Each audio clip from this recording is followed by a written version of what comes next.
Moving to a nursing home can be a daunting prospect for elderly people concerned about loss of autonomy. For most, forced confinement and complete seclusion from the outside world are just the stuff of nightmares.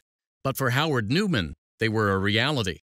In Big Town Nursing Home Incorporated versus Newman, the court explored what happens when a nursing home restrains and isolates a resident without proper consent. Howard Newman was a 67-year-old retired printer and Army sergeant suffering from arthritis, Parkinson's disease, and a handful of other physical ailments. In September of 1968, Newman's nephew helped him move into Big Town Nursing Home. The admission papers, signed by Newman's nephew, stated that Newman would not be forced to remain in the facility against his will, and staff did not contradict that statement during check-in. 3 days after his arrival, Newman wished to leave the home and tried to call for a taxi. Staff promptly confiscated some of Newman's personal belongings and informed him that residents were prohibited from using the phone.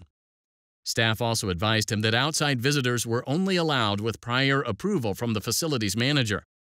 Newman decided to walk out of the facility, but was forcibly returned by staff and placed in the home's secure wing for residents suffering from mental illness or substance addiction. Newman didn't suffer from any such afflictions. He subsequently attempted to escape from the facility 5 or 6 times, but each time was forcibly returned to the secure wing. On multiple occasions, he was also tied to a chair for hours at a time. In November of 1968, after 51 days of forced confinement and isolation from the outside world, Newman successfully escaped from the home.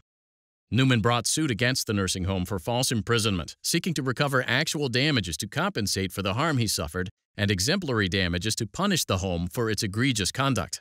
The trial court found in favor of Newman and awarded actual damages of $12,500 to compensate for his physical and mental injuries and exemplary damages of $12,500 to punish the facility's conduct. The nursing home appealed to the Texas Court of Civil Appeals.